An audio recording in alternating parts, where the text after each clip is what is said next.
We are It's Just a Hill, a cycling club that promotes inclusion, judgment-free, with no gatekeepers. Focused on creating content from behind the handlebars to in the studio, It's Just a Hill is producing videos and podcasts to spread the message that cycling is for everyone. We are focused on reminding everyone that riding your bike can help you overcome any obstacle, because after all, it's just a hill. Hello and welcome to another episode of the It's Just a Hill Cycling Podcast. I am John Stenning, and today I am joined by our IJAH Tour de France correspondents, Cal Good, BSP. I call you Cal Good. In my head, you are Cal Good because that's your Strava name. Wow. Yeah. Thanks. Because that's not, I mean, you're Cal Goodhouse. We've said your full name on the podcast before. Actually, the document put a space between good and house, so that's why I didn't say it. Right? Yeah. We're recording this on the second rest day of the Tour 2023 Tour de France, heading into. I wrote down heading into a banger of a final week, but I feel really insecure about saying that out loud after I'd written it down. So yeah, that's where we're at. But hopeful banger of a week. We have 15 stages done, 6 stages to go. We're gonna go over the past stages really quickly, talk about some highlights and some lowlights, some parts that like stand out to us. Let's go back to stage 10, won by Pello Bilbao, Bahrain. Bahrain got their win for Gino, right? Yeah. I think we both said we wanted to see at least one Bahrain win for that reason. And Pello donated a bunch of money. It's great. In Gino's name to save. Do you know about this, Brian? No, don't. So every person, he donates $1 for every person that finishes behind him each stage that he completes of the tour. So on this 10th stage of the tour, he came in first. So seemingly 100 or so riders came behind him. Let's just say 100. 170, 160? Yeah. So he donated $160 that day. The day before, if he came in 10th, he donates like $150. So it's his way to motivate himself to try to finish first on a stage and donate a bunch of money. Oh, wow. Yeah. Imagine if he was just sandbagging it, coming in last every day. $1 a day. Oh, $21 donated. All right, Pello. This is like a really good cause. This is a weird way of going about this. And then if he wins Lantern Rouge, he donates $2,100. Lantern Rouge right now is Michael Murku. Really? On Quick Step. Yeah, he's Fabio Jakobsen's lead out man. He's now in last place. That's funny. Fabio's gone. Yep. Yeah. I didn't notice that. I guess I did notice that he was in last, but I just checked like the full standings earlier today, and I noticed that he was at the end there. Wow, I stopped scrolling after like 15. I don't need to know more than top 15. Where's Kuss? That's what I'm looking for. 6th, great. I know that if you look at the start list for tomorrow, and he goes first because he's who? The start list for the time trial tomorrow. Yeah. Who goes first? Murku goes first. Oh, he's in last place. Yeah. Great. So gotcha. His name's pronounced Murku. Michael Murku. Yeah. Markov. Yeah. Yeah. I mean, that's another. We could have a whole podcast about pronunciations. All right. I would like to say one thing. Please. Or ask one thing. Please. I could go off about pronunciations. This is something I think about all the time. Because we're trying to talk about more, like, not just straight up objective recaps of the days, right? So we're talking about more, like, other things. Yeah, just tour-centric things. I'm going to tell you who won every stage. It doesn't matter to me how long we get into it. But we all watched. If you want, like, breakdowns of stages, go to another podcast. Yeah. There's plenty of good ones. Pronunciations of people's names. Mm-hmm. Yeah. Now, it seems like we've finally hammered out Jonas's last name. No, we have not. No, you haven't? I have. Well, yeah, I guess you're right. The commentators still have not. But they did talk about it on one of the stages in the past week. Yeah. Or maybe it was at the end of the first week. I don't remember. Beginning of second week. They did. But still, obviously, people are like really still Vingegaard. Mm-hmm. But on the same broadcast, they're saying the name wrong. Yeah, I know. And then the same person will say it 3 different ways in succession in one sentence. Yeah. But what I'm trying to bring up is we're not going to say it. All of a sudden, none of us should say it. I just call him Jonas. We know who you're talking about. No, we don't have to have like a test of the three. No, it's fine. No, I don't want to have a test. But sorry, go ahead. So what I'm trying to bring up is like, are all of a sudden are the commentators trying to learn their true names better, or they just starting to say things differently? Because I've noticed like dropping the N's or like the final syllable on a lot of names. In the case of Jasper Philipsen, they say Philipsa. I've never heard that. I'm not aware of that. On the GCN Plus broadcast. Really? Yeah. No, I've always just heard the end. Maybe I'm just hearing a phantom end. They say Grunewegen. Grunewegen sounds like a fun guy. Fabio Jakobsen. Really? Yes. Okay, so it's like really bugging me out. Really, what I realistically think is happening is they are humans, much like us. These people are all from different nationalities, right? Mm-hmm. I think what you need is you need to hear them say their name. Or just ask them, what do you want to be called? Right? Because it's just a cultural difference. That's what it comes down to. Mm-hmm. And even like they're recently on the GCN feed, they've been saying Jonas. So now they're really leaning in to Jonas. Stress on the first syllable. When he first was introduced, it was Jonas Vingegaard, right? It was. Jonas. When he first came onto the scene, whatever the hell he did before that tour, like that he came in second or whatever, right? Jonas Vingegaard. And now it's slowly like, 2020, late 2019 or 2020 was the first time I heard his name, I think. Now it's just slowly developing because we're learning more about him. That's what I hope is happening. Like, they're just like, there's more context clues now because we know that he's like a fishmonger and like there's interviews with his dad now. And so he's like, he's not a fishmonger. He was. I'm a fishmonger. Fish packer. I guess. Yeah. All right. Yeah. But everybody pronounced Pogacar's name differently when he first burst onto the scene. For sure. So, yeah. But like there's ways around it. And I understand professional feeds are going to do it differently than us. But for me, it's Jonas. It's Pog, right? It's Primoz. It's like, you know what I mean? Just get to the fucking point.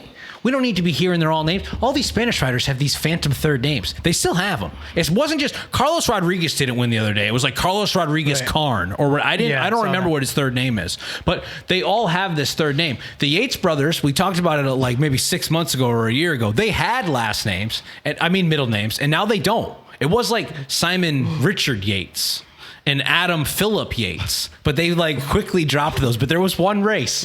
And I don't know if it was like Ruta de la Sol or something that like they had their middle names, trying to get a little Spanish flair, trying to transfer to a Spanish team or something. Movistar, the Yates brothers. We all know they're in cahoots with each other. Stage 11. Do we have anything else to say about stage 10? I don't. What Peo win was fine, but I don't have any like crazy notes here. I wrote nothing down for stage 10 or 11.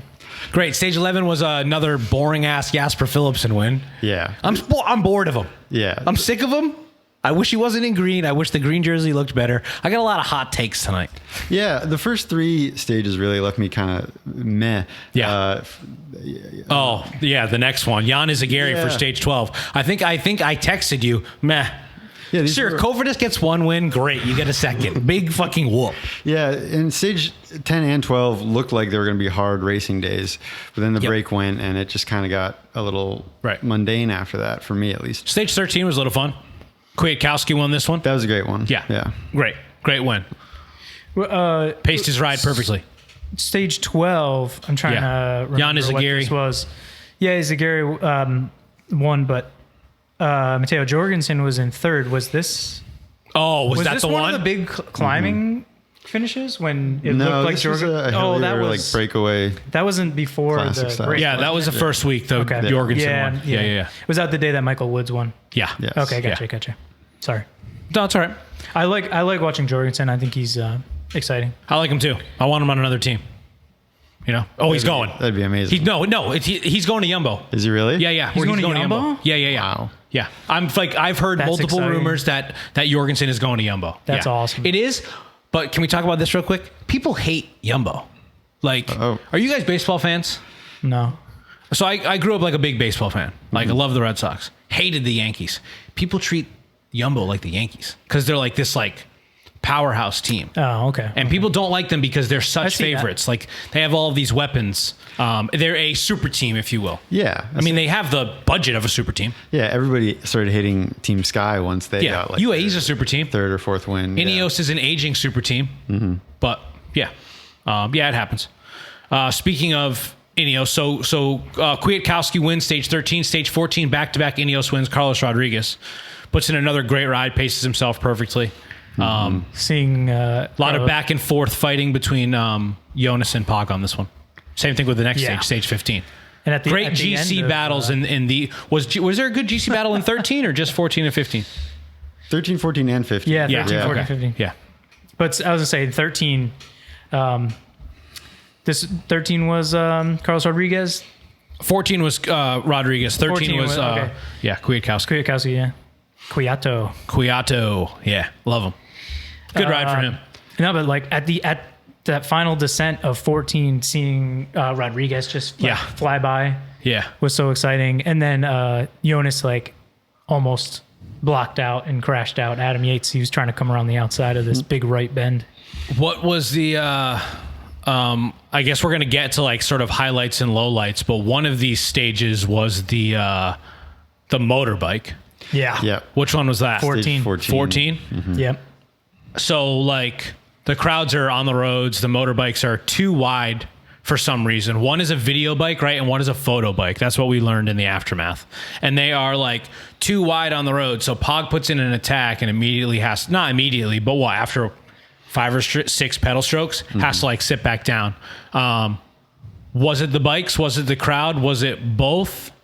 What do you think, Cal? I mean, yeah, the motorbike should have been way up the road at that point. Yeah. The crowd control is every year it comes up. It's always an issue. Yeah. But how do you do it? What do you do? Like you can't put barriers up. That's too much work. Barriers the last K, right? I think that's what it is. Barriers the last kilometer. Depends on the climb. Some you don't have any spectators, they'll keep them down. But what about Puy de Dôme, right? Puy de Dôme stage 9, which we talked about last episode, had no fans up at the top. Right, but kind of makes for boring racing. A little bit. Yeah. It's part of the sport having the fans right there. Right. So what do you do when an accident happens, right? So stage 15, there's also a lot of fans. And I'm seeing some like string on the side of did you guys see the string that they put up to like try to hold the crowds back? And it's just like, I didn't see it, but I heard them talking about it. It does absolutely nothing, you know? And this is the one where it looks like they're taking a photo or something, or they're like cheering on the riders, but they hit Sepp Kuss. Sepp goes down, and Nathan Van Hooydonk, right? Goes down like pretty hard. Like if he doesn't start tomorrow during the TT, I wouldn't be super surprised. Wow. You know? Yeah. Last year we lost a lot of guys to COVID and crashes. This year, actually, both UAE and Yamaha have been pretty intact, which has been great. Yeah, I want to say there is like one of the least amount of people having left after 15 stages. It's one of the smallest percentages of riders to have left the tour that there has been in a while. So that's good. Yeah. Good retention rate. Yeah, and I think it makes the racing better. For sure. Both those teams at full strength. Yeah. I'm looking at pro cycling stats right now, and a lot of teams with no dropouts. Really? At all, yeah. Intermarché has 2 now, right? I know they have 2. Ineos has 2. Yep. EF has 2. Oh, yeah. Danny Martinez just, scratched out. Yes. Intermarché has 1. Really? Louis Menkes. Oh, I could have sworn someone else was... Oh, all right. But yeah, so let's talk about some highlights and lowlights from those 5 or 6 stages, right? There are 6 stages left. We're going to get into that in a little bit, but... We're going to sort of talk about our favorite parts of that, the second week of the tour, and some of our least favorite parts. So, Cal, let's go with you. My highlight, probably Jonas closing the gap on Pog. On the Col de Joux plan. Yeah, awesome. Stage 14. Yeah. Pog kept taking little chunks out of Jonas. Yeah. And this time he put in like a 30-second move or 30-second effort, got a gap, but then Jonas like slowly clawed it back. Yeah, just reeled him back in. And so I think that showed that they are incredibly even on power. These guys must have the same watts per kilogram. Sure. Exactly, almost. So I hope the race stays as stalemated as it is now. Yeah. We are really lucky to have them both at the same time. Imagine if there was only one of them and they were just winning by 4 minutes. Yeah. You know what I mean? It would be terrible. Boring. Yeah. But thankfully, there's this generational talent being matched with another generational talent, right? Incredible. Yeah. And then if only Remco was racing. Oh my God. Because even if it was just one of them, not finished already. If there was just one of them and they were in the lead by 5 minutes, the cameras would still just be on them, and they wouldn't be showing enough of the battle for second and third. I mean, they still would be, but it would still be like, well, we don't need to see as much. Sure. A single person. Whatever. Hypothetical. No, I think not like this is if I asked Wout Poels what his low light for the tour would be, it was probably because he was only on screen for 2 seconds while he crossed the line and they immediately cut back. But I will say on some earlier stages, they were showing like 4th and 5th and 6th and 7th come across the line, and they weren't showing the GC battle. Like I think it was on Puy de Dôme actually. Was stage 9. So like people will complain no matter what. I mean, that's just like a given, I think. And B, what do I really want to see is Jonas and Pog fighting, you know? Yeah. And so like, I mean, it is very funny, the feed of Wout Poels winning. They cut to him. He throws his hands up in the air. He crosses the line. They cut right back to the helicopter shot of Jonas and Pog. He's on screen for like 3 seconds, you know? Brutal. Yeah, it's kind of brutal. Cal, what's your low light? Probably the finish to stage 11. Yep. No Cav to watch. Actually made it kind of boring. Yep. And Wout gets boxed in and ends up like finishing 10th. Yep. Just a boring stage overall. Like nothing going on. Yeah. Brian, you got any highlights and lowlights? Which one do you want to start with? I think a big highlight for me is like seeing Sepp do so well. Overall, and like basically like him and Adam Yates just being like the last 2 men standing to help out the GC guys. Yeah. And seeing Sepp move out of the top 10 overall, and then now back in it, and now he's in 6th. So it's pretty exciting. And then will he win a stage? Mm-hmm. I didn't prep the highlight and low light prior to being here. But I actually now that I'm have to tell everyone that. Oh, that's all right. I'm an honest guy.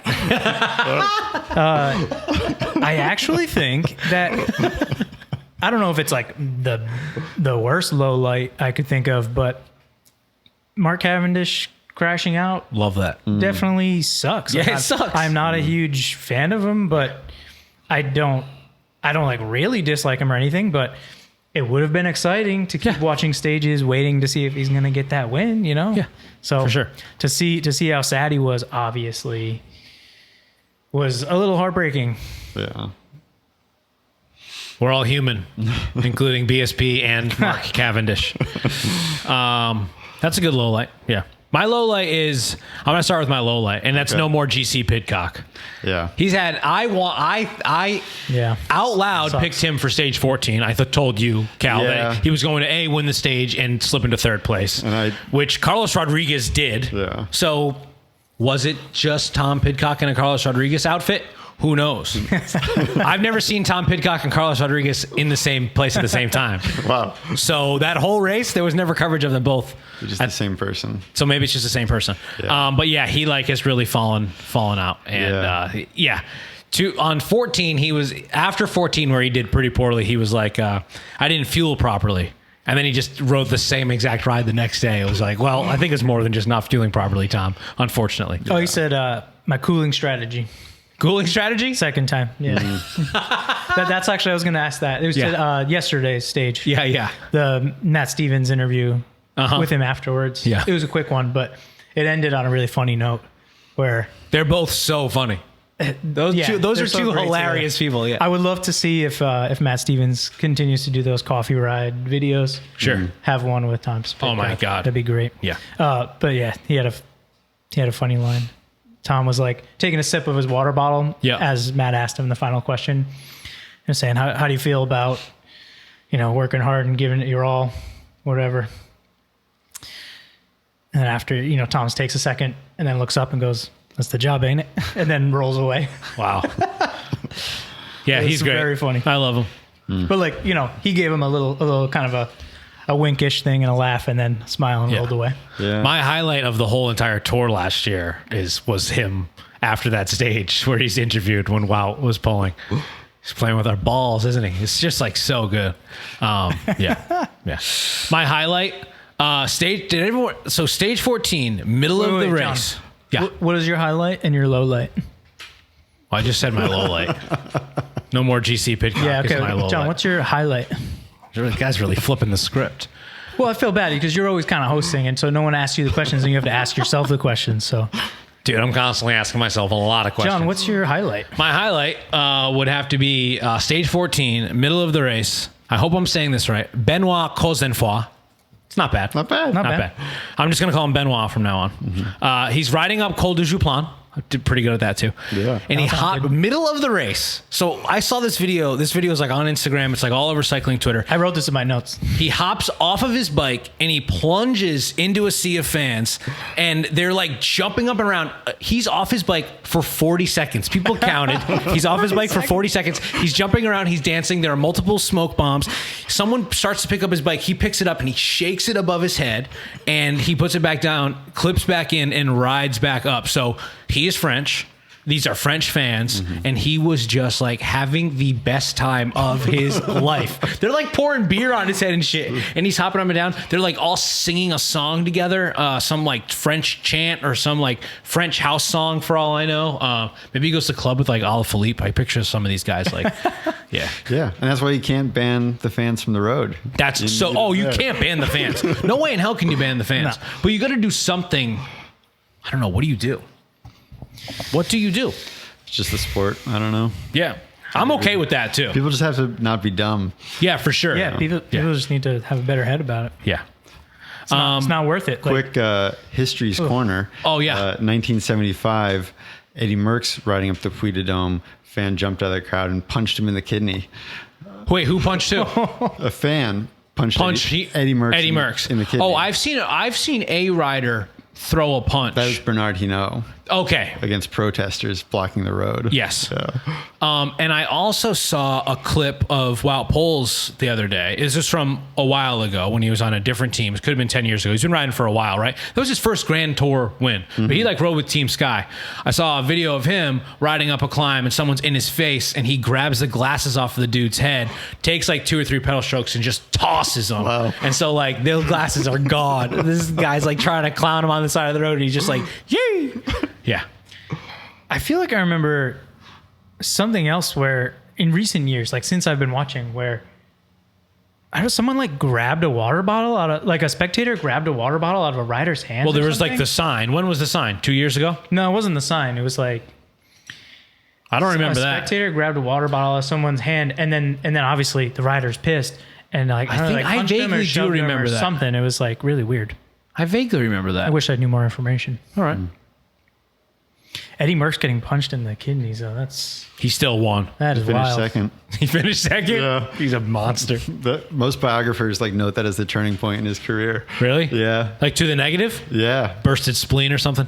Well, it was really, he had a back injury from years prior, but I don't think he ever won a tour after that. Really hurt his psyche. Dang. All right, so we also asked like the WhatsApp chat, the Strava page, and Facebook, and we asked other people. A lot of people sort of say the same things that we were saying. My dad, John Stenning, he's talked about like stage 15, the Jonas and Pog battle. A lot of people said the Jonas and Pog battle. Brian Caudy added the same thing. Tony Martinez added the same thing. A lot of people talking about the motos and stuff, blocking the attacks. I personally don't think the motos, I don't know. I think it was more the fans than the motos. I think it was more the fans. Yeah. I think there was like the second moto in line was definitely trying to get out of the way, knowing the attack was coming soon, but there was just too many. There was nowhere to go. Fans. Yeah, couldn't go anywhere. For sure. Low lights, Caleb Ewan dropping out. And Jumbo not winning a stage. So my dad added Caleb Ewan dropping out, but Jumbo not winning a stage is a big one, right? Yeah, really feeling bad for Wout. Yeah. The Belgian press treats him horribly. Yes, him and Jonas hate each other. He's going to other teams. Apparently, like on the last rest day, I saw photos of him just like talking to someone from another team, and they were like, Wout to Cofidis. just like hanging around, like having a conversation with someone, just like drinking coffee. Like the last place you would go. Well, I don't even know if it was that, but like it was like one of those posts that it's just like, no, it's just like a guy being friendly on his day off from work. You know what I mean? So do you think this was like one of those spam posts that I brought up last time? No, I think this was someone actually trying to spin a narrative. Yeah. Different than like someone who's putting out false information for the sake of fake news, internet points. Yeah. So I think I might have seen another one. Yeah. All right. So the first one that I saw for listeners was like middle of the first week. That Pog hurt his wrist and he dropped out. Yeah, I saw one before the tour started that said Remco to the tour. Actually, well, speaking of rumors, why the fuck does that happen? After stage 10, was it? Or stage 11? Yeah, stage 10. There's rumors going around that Wout was about to leave. Oh, yeah. Turned out that Skelmos was the one who started those rumors. Trek. Fucking yeah, Trek, I saw a post saying that Wout left because of the baby. Yeah, he's still there. And every day I keep watching and he's there. The baby's due like the end of July. Yeah. We'll get it. Oh, really? End of July? Yeah. Wow. Fine. They'll be fine. Hopefully, I mean, who knows? Hopefully Wout has some dad watts for Worlds. That's true. Dad watts are real. Dad watts are real. Dad watts are real. Yeah. Do you think that he seemingly has not been going for as many stage wins on those sprint days? Because to save it for his baby? No, just like so he doesn't put himself in harm's way as much because I think he's pulled up a couple times when he already has a kid. No, I know. This is his second kid. He's going to be so much more careful. You think he cares less about the second kid? No, I wouldn't think that your propensity to like be safe would be increased because you're going to have a second offspring. I think he's tried to win practically every stage. Yeah. So much so that the press have been saying that he tries too much. Right. But yeah, I think he just in those sprints. I guess he probably could have made a dangerous move. Stages. He could have made some dangerous moves to have more of a chance of winning, but But he pulled back. Yeah. Yeah. Respectable. So, sure. Regardless of the motives, I think. Jonas wins all of the. I mean, Jumbo wins every single stage the rest of the tour. Sorry, go ahead. Yeah, no, what were you saying? I don't know if I was saying anything. Oh, okay, great. Let's see some other people. Right, a lot of talk about the crashes from the fans. Cofidis winning second stage, Hugh Ford says. I already said that I didn't care for that. The first stage, great. Pop that bottle of champagne. Jan Izagirre, not as interested. Would have rather seen Jorgensen win or something like that. And I think, so a lot of people are also saying, no, Jumbo at this point had what, 6? No, at this point, maybe not that many. But didn't they have like 6 stage wins last year? Wout had 3. Yep. Laporte had 1. Jonas had 2. Yeah. Yeah. So they had 6. And then Ray on Facebook added an emotional win at stage 10, but when Peo Bilbao won. I think that's a good highlight. That is a pretty good highlight. Yeah. That felt really good. Yeah. One of the best wins of those 2 weeks. Or of the second week, I'm sorry. And also, wow, I just said so many times. Holy shit. Wow. Nice call on Ray's part. Yeah, I agree. Yeah. Not going to say Brian Caudy added, there was a great comment by Sean Kelly. This was during stage 15, they're descending towards the end of the stage, and one of the riders goes off, he doesn't make it's maybe a 90-degree left, and he goes straight, into a driveway or something. I saw this. And Sean Kelly goes, off to the barbecue.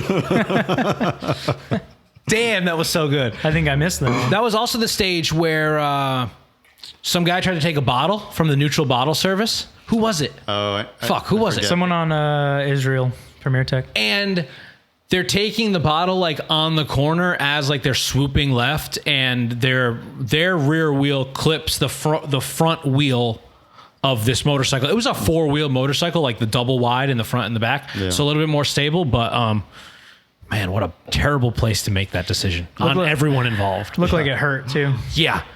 Clipped and boom, went down pretty hard.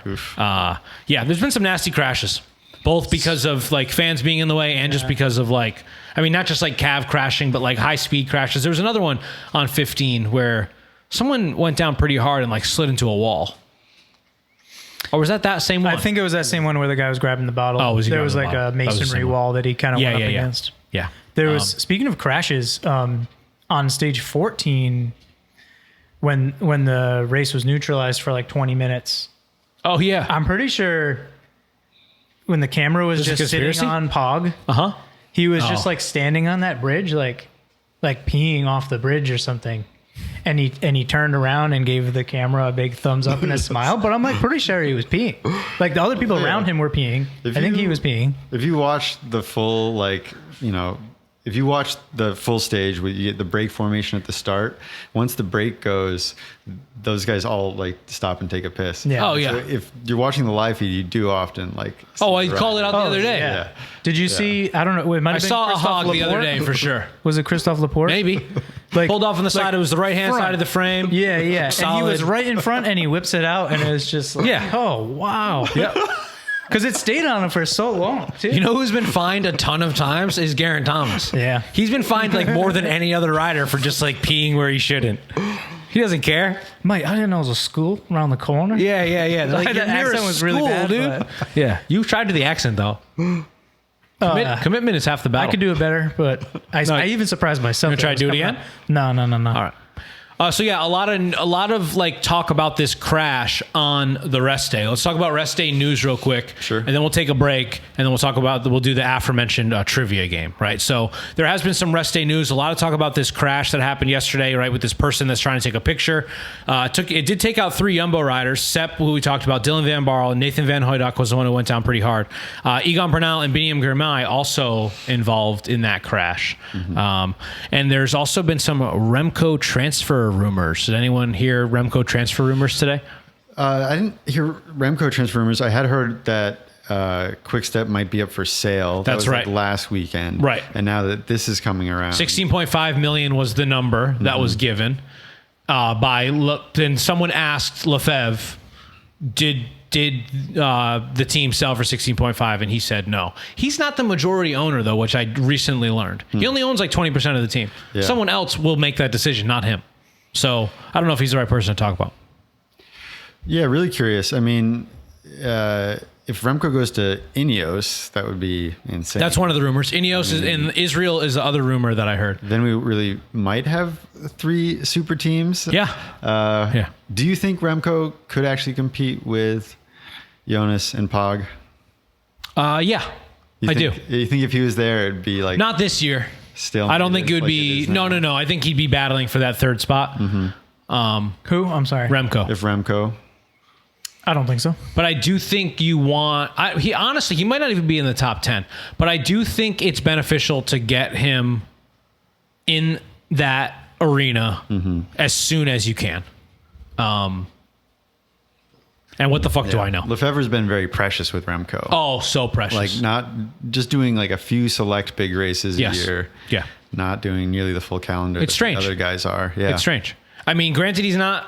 Right, he's on sort of a modest contract, if you will. There's a lot of talk about that right now during these rumors, like whether his agent is to blame, or a lot of people are blaming Quick Step, but people just think that his agent just probably didn't make some of the best decisions for him. But, I mean, I don't know. He'll re-sign a better contract if he continues to ride the way he does, you know? And hopefully he does go to the Tour, and one day we can see them battle each other, right? Well, Harry's been pretty quiet the whole time, but we got a little something out of him there. There's also a new Pizza Hut ad from Remco. I don't know if you guys saw this at all, but Remco is a spokesperson for Pizza Hut in Belgium, and he made a rainbow pizza to match his rainbow jersey, and it has feta cheese, cherry tomatoes, olives, corn, and green pepper, and that order from top to bottom. So there's like cheese, feta cheese, cherry tomatoes, like to represent the colors of his rainbow bands. Would you eat that pizza? No, I would not. Would you? No. I would eat corn on... I'm not even against corn on pizza. I'd eat corn on pizza. I would eat this pizza. Maybe I've had corn on... Brian's made corn pizza, like an ayote type of pizza. And that either I've had it and it's been great, or it just looks mad good. What if you did pineapple instead of corn for the yellow? You could also just do yellow peppers. Yellow pepper and green pepper. Yeah, true. True. You could have just done yellow peppers. Yeah, what the? Corn. It's so weird they did corn. Yeah, you're right. And it's also, the olives are strange because it's not like a black band in the rainbow. I think there is. I'm looking at it right now. You're looking at the rainbow bands? Yeah. He's wearing it while he's preparing the pizza. Yeah. It's blue, then red, black, yellow. Well, unless that's like a really dark green, maybe. Oh, maybe don't get Cal started on blue versus green. This guy's got a We're not going down that road. Guy's got a whole story about it. There's definitely blue. We're not talking about this. What team should Remco go to, Brian? What team should Remco go to? What team should Remco go to? Never thought about this, thinking about it on the spot. I sent you this write up. And you're watching Pizza Hut ads right now and thinking about the questions on the fly. Which team should he go to? Quick, what's your knee-jerk reaction? Israel. Knee-jerk. Israel? Oh, yeah. Because I don't know. What if they sell Froome's contract and pick up Remco? Do Remco and a bunch of Canadians? Yeah. I kind of like it. Because I just think it's interesting, and it's kind it's interesting, it's kind of an off choice, you know? Did you hear any other? Okay, continue like testing him, and what can he? I think you mentioned Bahrain earlier. Did you hear that? Maybe Bahrain. No, I heard that about. No, I heard that Lando was moving. Yeah, he is. Yeah. I could see Remco on Bahrain. Oh, them having throwing a ton of money at him. Oh, 100%. Yeah. Especially knowing like how money flows in that part of the world, right? With like sports teams and stuff, people like throw money around all the time. And he's all about the influencing too. So. Yeah, you can tell by those Pizza Hut ads. Well, the Pizza Hut ads and like safety something company, the clothing company that he's one of his sponsors. That I don't know. The ads for. Never seen him in an ad before. Him and his girlfriend do that clothing brand, Safety Jogger. Okay. They're all over the website, and so is another writer. I forget who it is. Where do you see these? You see them on Instagram or something? Their ads. I think I saw that one on Instagram. Yeah. Wow. Well, hopefully now that I've talked about it, it'll come up on my phone because I want to see that. Because I think as I looked up Safety Jogger, you're gonna see ads. At least show me Remco wearing his white shorts all wet and shit. Sorry, some people like that. It looks like we want to see Giulio Ciccone. I don't want to see Giulio Ciccone. I know. I saw that picture of him ripped. Did you see that picture of him like all fucking ripped up in the Trek bus? It's probably just the angle. Definitely great angle with the top lighting. I'm sick of that whole team. I'm sick of them. Let's cut some teams. That would be fun for week 3. You just cut teams. And how do you decide who gets cut? Is it the time? Wow factor. Who would you cut if you had to cut one team? I've heard this as a theory once about how to make the tour more exciting. It's the last 5 riders get cut, so everybody's racing. Make it like Survivor. It's perfect. I love it. Get rid of some people. Yeah, make real villains. Uno like, X. Sorry, haven't done enough. Oh yeah, that's where have they been? Was it Johansson? He's done in some breaks, done some good stuff, but that's kind of about it. True. What is the indoor track cycling event called that you drop the last person? I know what you're talking about, but I forget the name of it. Yeah. That's always so exciting to watch. Oh my gosh. Yeah, I don't know about that. Those track cyclists with their legs that look like watermelons. Look like they're freaking watermelons right below their hip flexors. It's wild. Their legs are huge. You ever see them start from that, like, where they're just stopped and someone's like just holding their ass, right? And they're running like a 65-11. Yeah. And so those first 3 pedal strokes are like, it's wild. Yeah. Their whole body, they do like an up dog. They do. And they like throw their weight forward. Dang. It's really interesting. That is what Instagram shows me. Mm-hmm. Is it Matthew Richardson, who's one of the like really big Australian riders, but I think he was born a track cyclist. Yeah. Oh, but no, I don't follow that shit. No. I find it really interesting because they have to for that sport they have to cross train so much because they just need so much strength. Yeah, it's crazy. You love cross training. He does. Not me. Yoga and ride. I saw. Well, let me just make sure this is in. You're going to the gym and stuff. Yeah. Yeah. Hang on, Harry. We'll take a break in a second. Yeah, Matthew Richardson. The video on his YouTube, entertaining YouTube if you like gym stuff as well. He does like an Olympic lift with a barbell. I don't know what these words mean. Same. Like Olympic weightlifting style, holding a full barbell with full plate weights over his head, and then does like the Gold's Gym character. Yeah, exactly. Gotcha. But then he does, I can't remember if it was a front flip or a back flip. Jesus. While he's holding the weights? Holding it over his head, flips and holds it. Now, this guy's a track cyclist? Yeah. It's freaking CG, dude. It might be one of these deep. That's not how CGI physics works. It looks pretty real. As soon as you put your weight, you can't hold it up in the air. As soon as your legs go above the barbell, the weight is bringing it down. Let's okay, we're going to take a quick break so I can take Harry out. You can look that up. We're going to talk about other transfer rumors and then play some trivia. All right. All right, we're back. Brian hasn't watched the dumbbell video yet. Is that what it's called? It's not dumbbells, right? No. You explained it, and I just think it's dumbbells. That's what weights are to me. They're all dumbbells, whether you're pushing them with your legs or lift. Listen, buff arms don't make you go uphill any faster. Exactly. Period. I want skinny little arms like Thibaut Pinot. All right? Oh, fuck. There's a picture of Jonas eating breakfast today. Did anyone see it? No. Oh, my God. I got to send this to you guys right now. Skinniest arms? Not even the skinniest arms. He looks like a straight up child. Do you guys have your messenger open? Yeah. Or can you pull that up somehow? The message app. So this is a post on Twitter. And wait, this page doesn't exist. No. It's gone? Twitter doesn't work anymore. Twitter's gone. Great. Twitter's dead. That's great. Perfect. Sorry, that tweet has been deleted. Wow. Okay. Interesting. It was a picture of Jonas sitting at like a booth to eat breakfast, and he looked like a little boy. He looked like a 13-year-old sitting there. I saw so small. Pog tweeted at him that they'd get breakfast together or something like that? Yeah, after the stage yesterday, Pog tweeted, and it was a picture of both of them because they came across the line like in succession. Excuse me. And he's like, comes over the line, and he posts a picture that says, looking forward to the rest day, let's get coffee tomorrow, or something like that. Nice. Very nice. Very nice. You get that video? Yes, I do. Does it look fake? No. It actually looks pretty real. I'm seeing it here. He doesn't hold it over his head before he flips. He just flips with it. He flips with it. He's using it to... Oh, that's real. Pretty strong. This is maybe the worst podcasting that's ever been done. Seriously. Do I need to walk the computer up to the camera? Please don't. That would be very funny. Okay, so there's a few other transfer rumors, and then we're going to play some trivia. Fabio Jakobsson's going to DSM. That's all but a done deal.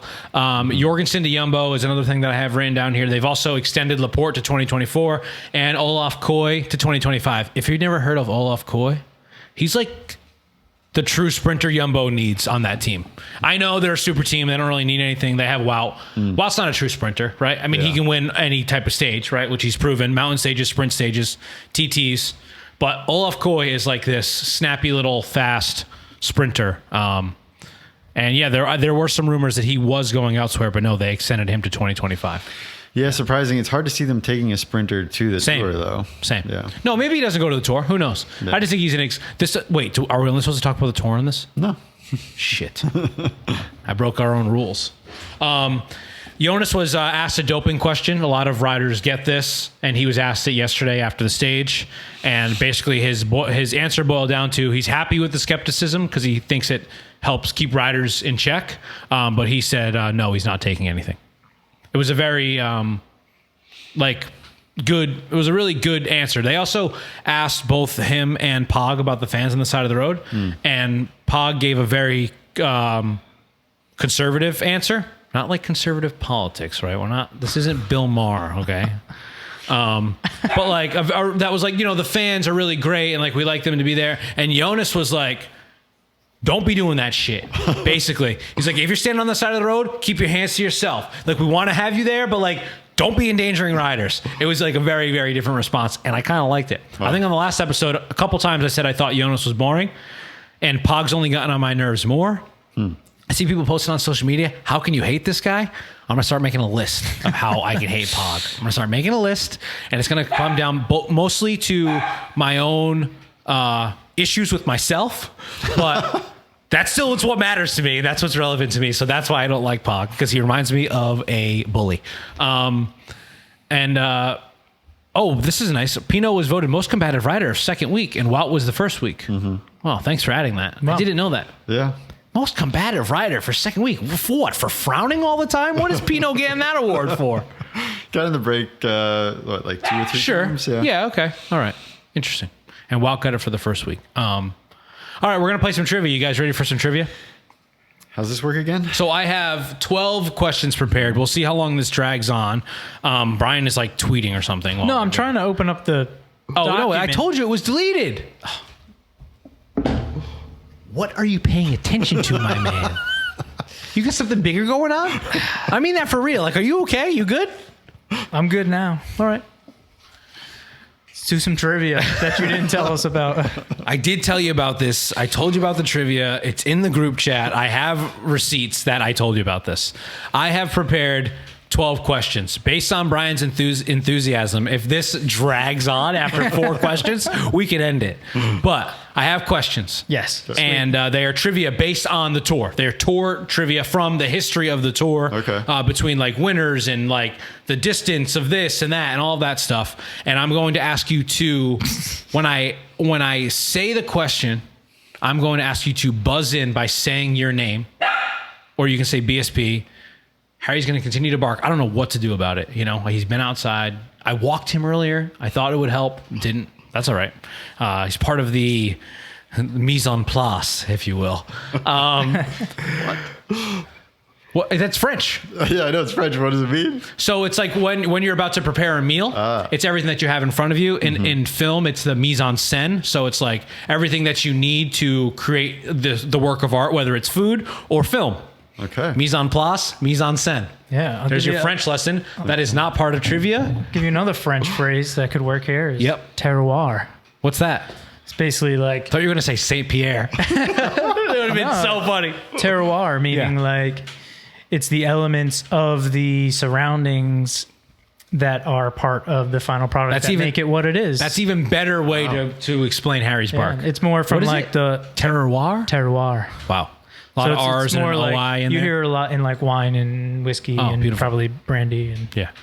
A lot of wine talk on the GCN feed. That's always fun. Mm-hmm. A lot of food talk. That bougie guy, Jonathan, he always comes on. They call him Jono, and he like says a recipe of the region. Yeah. But there's one type of wine that he hates. I know nothing about wine, but there's one type of wine that he hates, and whenever they bring it up, he's like, oh, you know, and like he's like super posh. It's very funny. He's like a Monty Python character sometimes. But it's great. That's part of the terroir of watching the tour. Watching the GCN Plus feed. Yes, of the tour. For sure. For 5 hours.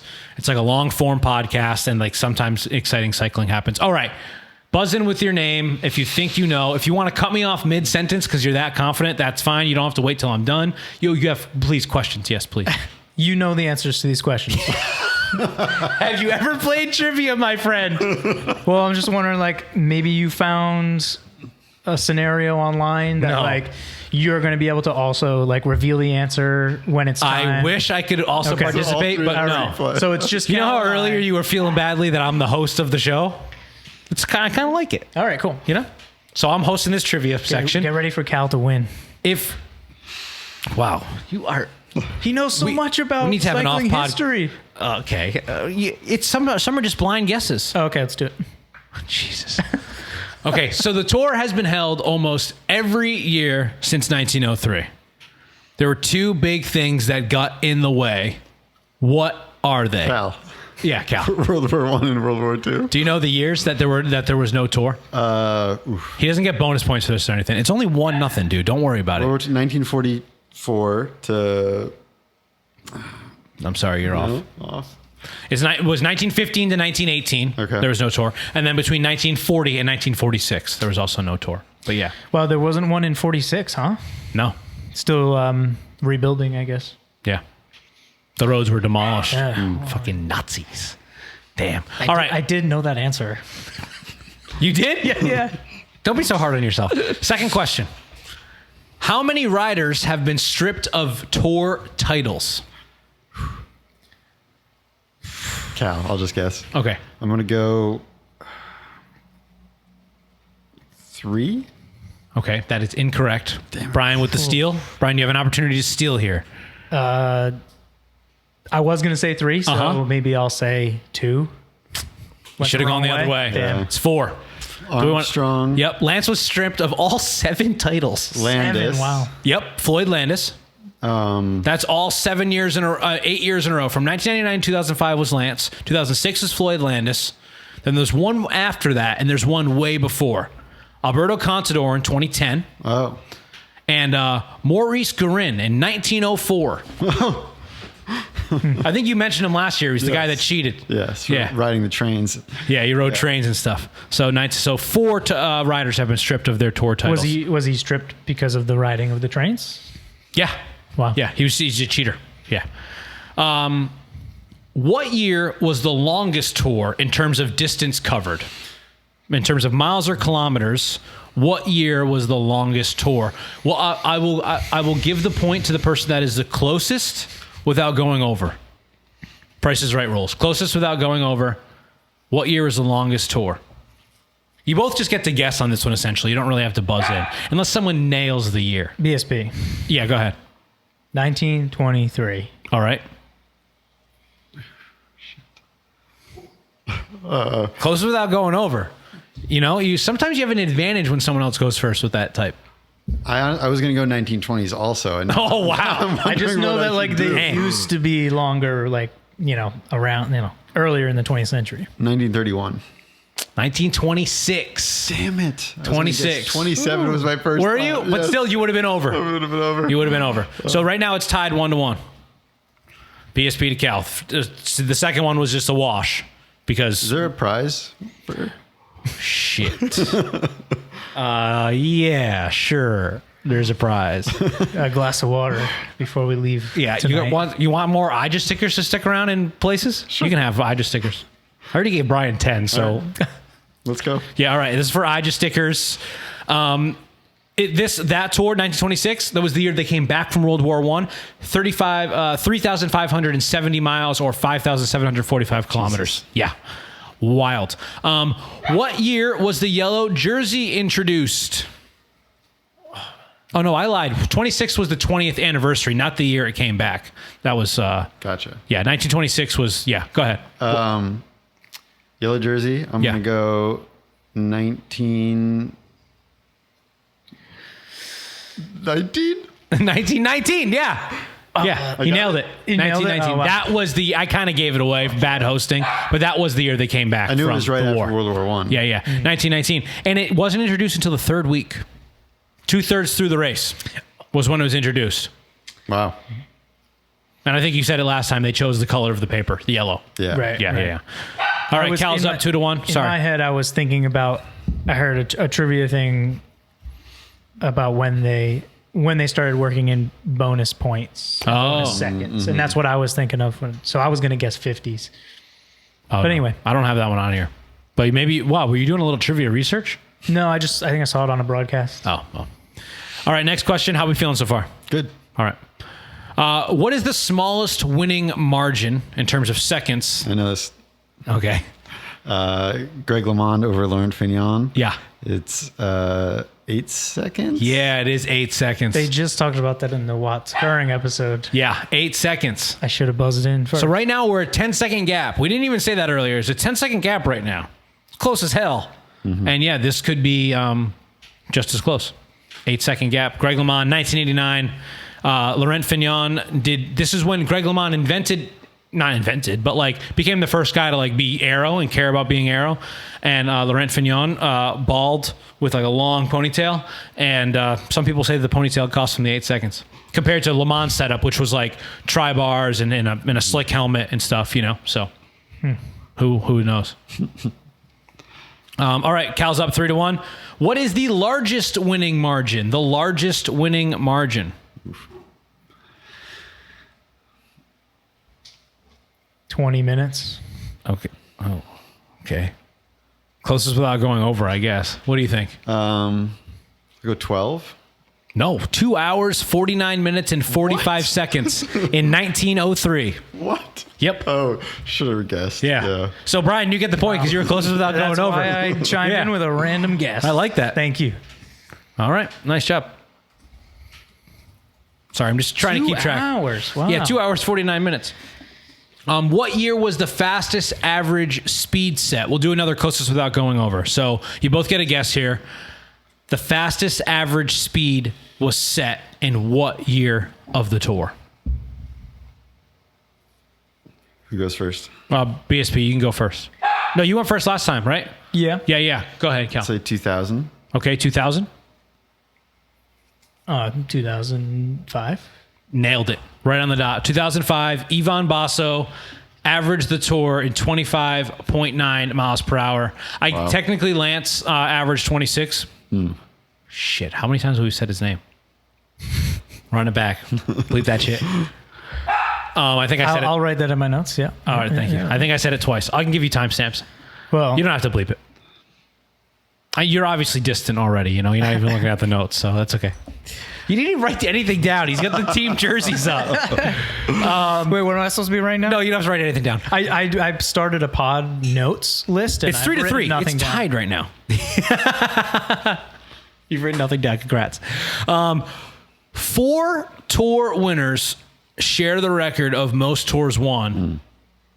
How many have they all won? Cal. Yeah. 5. Wow. Nice. Do you know those? Do you know what 4 riders there? Bernard Hinault. Eddie Merckx. Yep. Jacques Anquetil. Yep. And wow. I didn't know that name. There's another one. Is it Faust? No. Nope. No. Fuck. Do you have any guesses, Brian? This is just for fun. That puts Cal up 4-3. No. Miguel Indurain. Oh, I should have known that. Sorry. Should have known that. But yeah, nice job. Wild that Lance had 7. Yeah. Cheating. Bleep it. Okay, we have a few more questions left. It's 4-3, Cal. Who holds the record for most days wearing yellow? Yeah. Chris Froome. Incorrect. You got a guess, Brian? Oh, I should have known this. Pure guess. Yeah. Merckx. It is. I knew that. Eddie Merckx. God. 111 days. He's worn the yellow jersey for 111 days. 111 days, and he has 5 wins. 5 tour wins, 34 sure stage wins. Tours. Monster. Wow. Absolute monster. What is the average resting heart rate for a tour rider? We'll do another closest without going over. Go ahead. You can go first, Cal. 42. Yep. What do you think? Closest without going over. Yeah. 43. Nah, it's 42 on the dot. Sorry. Yeah. Sorry to get your hopes Seemed like up. he knew it. It was totally guess. But Yeah. I was going to guess low 40s. It's good. I mean, imagine if it was 38. Wow. That's envy right there. That's what I envy. A resting heart rate of below 40. So let's score 5-4. Yeah, 5-4 Cal. 2 questions left. Wow. This is a big one. In the past 10 years of the tour, what is the smallest gap between first and second place going into the last week? Ooh. Last 10 years? How many years? In the past 10 years of the tour, the smallest gap going into the last week.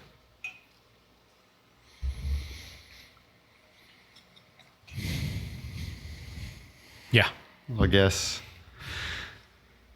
38 seconds. I'm sorry, what year? Oh, what year? Yeah. 38 seconds is you can add that too. No, go ahead. Was it last year? No. Wasn't 2022. Are we including 2023? We are. All right, I'm just going to guess 2023. It is. It's 2023. This year. 10 seconds. In 2017, it was 18 seconds. 2020, it was 40 seconds. But yeah, this is the closest the gap has ever been in the past 10 years going into the last week. That is exciting. You know what's more exciting? That we're tied up. Yeah. 5-5. Last question.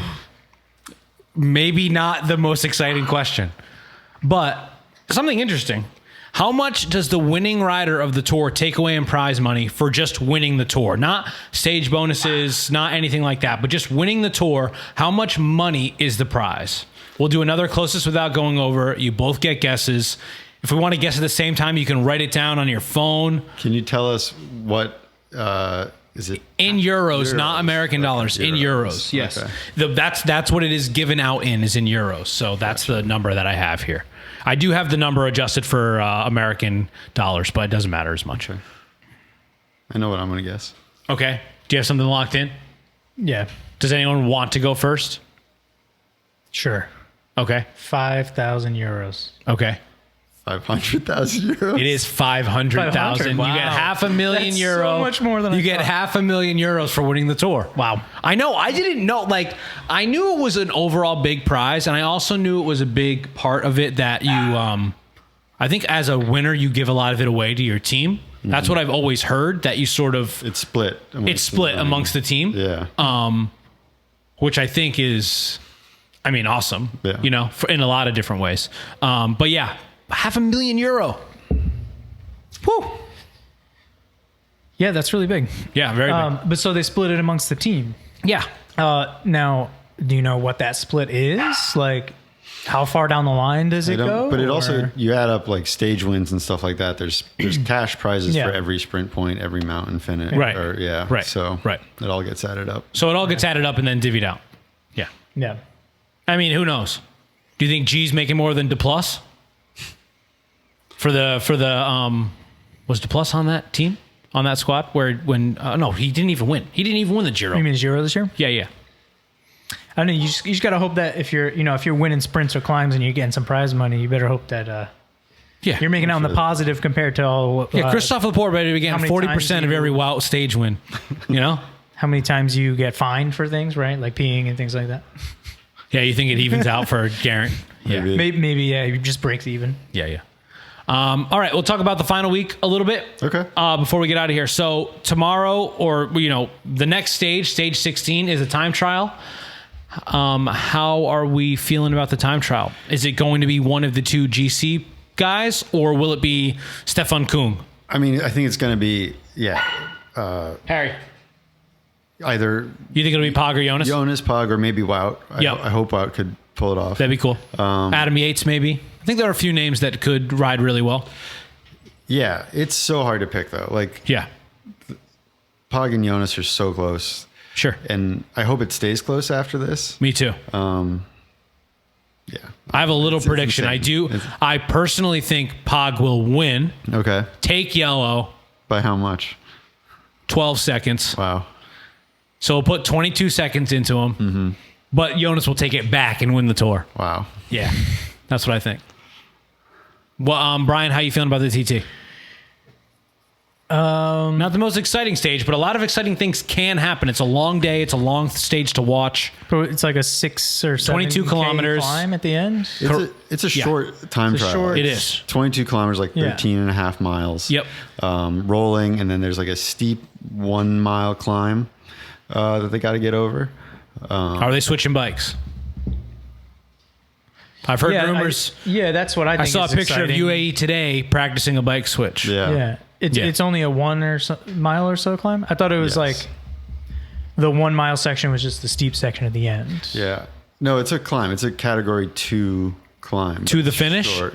No, it's sort of like 2/3 of the way through. So you wouldn't switch a bike? Up and then you got to go. I don't know. Yeah, I feel like doing a bike change, if you screw it up, could cost you the race. Remember how slow? Bless his heart, I love him. Yeah. But Geraint Thomas's bike change, when he took his helmet off, took the other one. Yeah, but it didn't matter in the end. Not really. Well, just got lucky. Who got lucky? I just feel like Geraint, because it was like because Primo's chain dropped, or because Primos's gap over him was just so far. Like it that didn't boil down to that mattering. Yeah, mm-hmm. It did seem a little crazy in the moment, though. When is the UCI going to make them stick with one bike?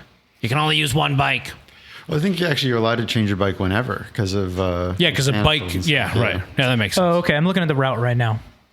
So it's 22.4K. So it's that entire finishing climb in essence is what, 4.3K. The category 2 finishes at 18.9K. So with starts left. at 16.1. But so there's still time. There's still Ks after the climb technically finishes, but it's still uphill. It's an uphill finish. Or maybe a flat finish. But has that ever been a thing before? The bike switch? Yeah, I mean, does it happen often? I feel like the first time I really heard about it was during the Giro. No, the Worlds did it a couple years ago. I forget which one. Yeah, I mean, it happens. It's like half flat and then a climb at the end. Yeah. But I don't know. It's just another thing that can go wrong. Yeah. You know? Oh, for sure. Yeah. Puts a lot into other people, too. Mm-hmm. Think about a time trial, right? It's you, and it's you alone. But like a bike change does sort of have to do with like your mechanics or whoever's passing you the bike and helping you get your bike and maybe switch your helmet, you know? So like, not to say that it takes away from the TT thing, but it puts a couple of other possibilities for something to go wrong to happen. Big time. Yeah, which is interesting. I think that at the second time check, Pog will be ahead of Jonas. But I think at the end, it's going to be pretty close. Wow. I think Jonas will do better on those final 3K.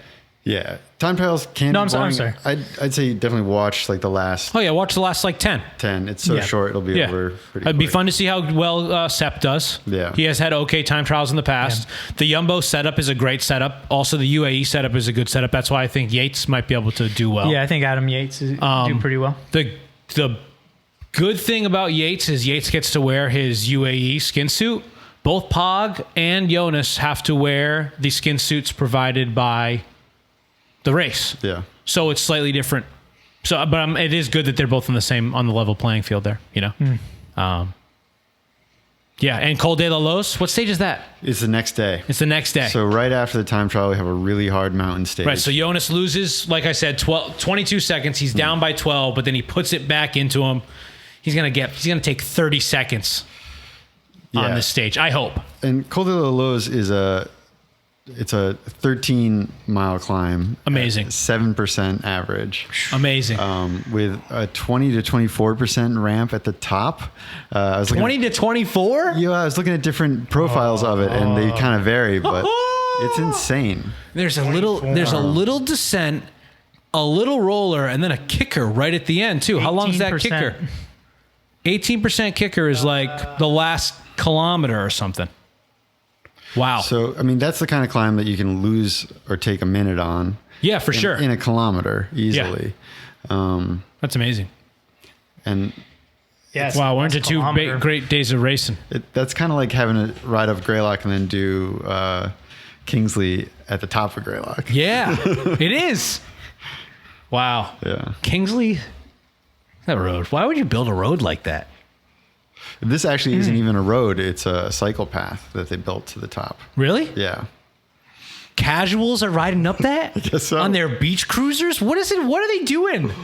It's a walking path, right? People walk up it too? Or is it just for bikes? I guess. They only built it like... Hey, honey, you want to go for a nice casual ride up the mountain? 24%. Yeah, they only built it like 4 or 5 years ago. It was first used in 2020. Oh, wow. Yeah. So it's similar to that TT in the Giro. That was part on a cycle path too. Mm-hmm. Yeah, interesting. I mean, that's good. Yeah. Safe. Don't have to really worry about shutting down too many roads. Usually pretty smooth, right? Yeah. Vehicles don't go on it and stuff. That's cool. It's awesome. So that's stage 17. Yep. 18 is hilly. 19 flat. 20 we have. It's going to be again. Maybe somewhat more decided after the next two stages, unless we're still at a 10-second gap and then they're both sprinting on the freaking Champs-Élysées for the win. Yeah. Stage 21. What are we going to do if are we going to do a 200-mile ride together while those guys are having to race on the Champs-Élysées? Yeah, I've been pretty okay. The first spoiler I got for this whole tour was Wout Poels winning. I've been pretty good. I'm a little bit concerned about Wednesday. I have a long work day. Maybe I'll be able to put it on in the background at work, but I can never like focus on it for as long as I might want to, meaning 5 hours. You know, so... But I'll try to like watch it afterwards and not have it spoiled. Sunday, I don't think it will come down to Sunday. Yeah. I don't think it'll come down to Sunday. Yeah. No way. We'll be celebrating ourselves and Jonas. I think you guys are right. It'll be decided. Maybe not decided, but there'll obviously be a bigger gap. Imagine if it's still 10 the seconds. next 2 days. Stage 20 is like a medium mountain stage, kind of like we had earlier this week. Yeah. Where they don't go to like a really high summit. It's sort of like several tough mountains in a row. We got a 2, then sprint point, 2, 2, 3, 1, 1. Sort of flat downhill finish. The flat downhill finish is an odd neutralizer. Yeah. I mean, it looks as a downhill finish. All of those flat/downhill finishes, when I saw the tour scope last year, like when they released the route, made me think that this was going to be a boring tour. That's why I was like, this will be boring, because they're not having these epic climbs. But it's still been great. I mean, it's better than last year. Last year was like the best tour ever, remember? Yeah. And here we are again.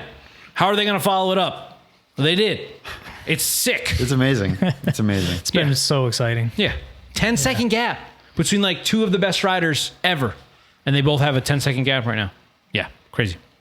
It's kind of the way I felt going into it. Was like, I really am not sure who I care to win, Jonas or I thought that at the beginning. Like, I'm mad know at myself.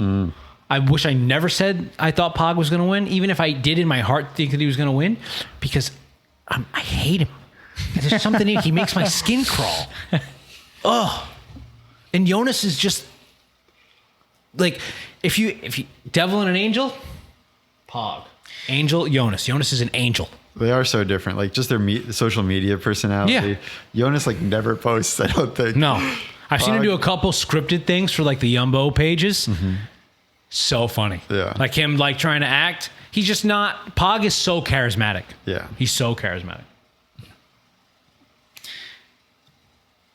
I feel like, I said that about not sure I care who wins as long as it's exciting and it's close until, close to the end. Yeah. Mm-hmm. But I do feel like if Pog takes the jersey tomorrow, I'm not going to be into it.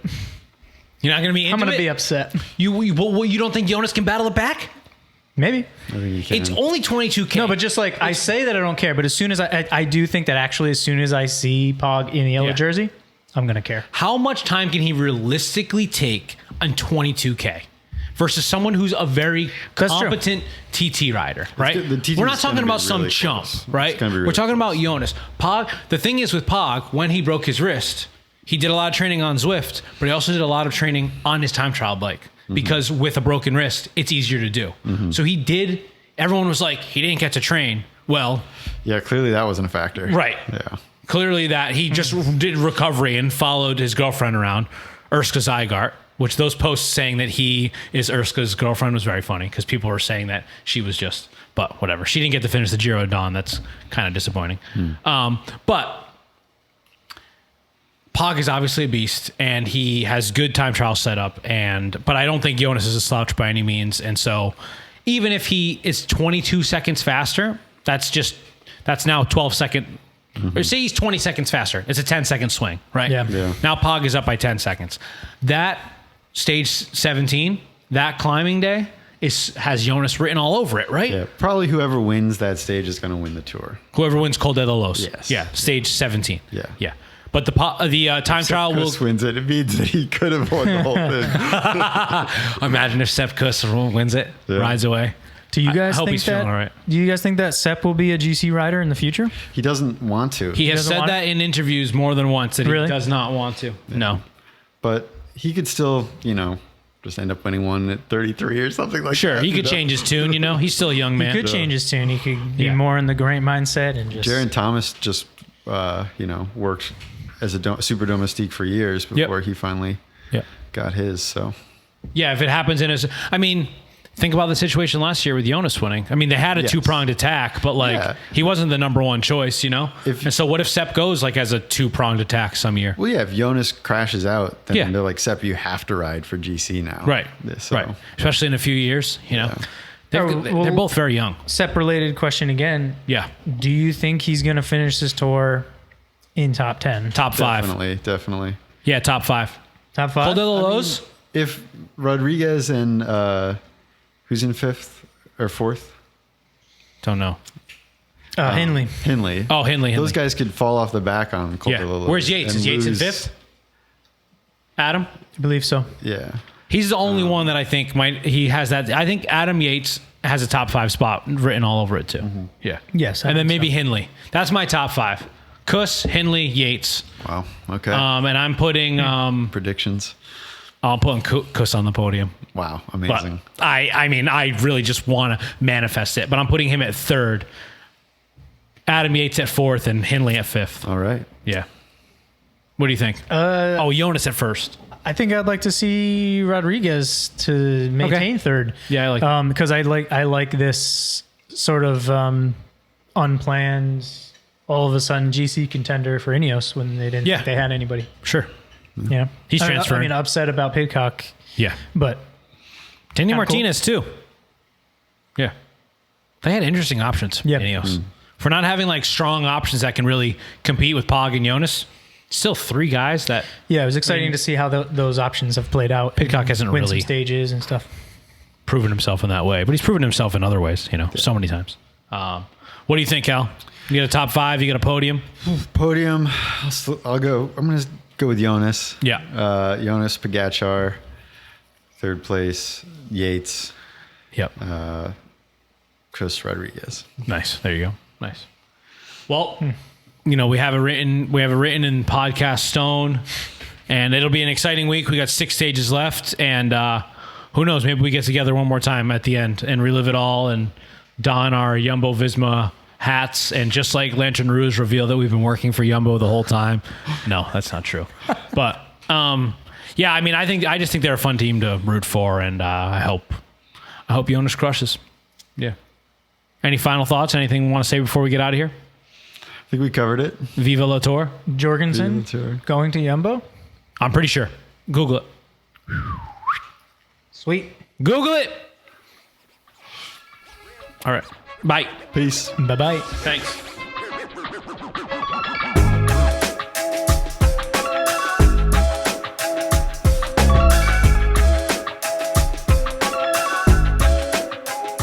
Decaf left, regular right. Decaf left, regular right.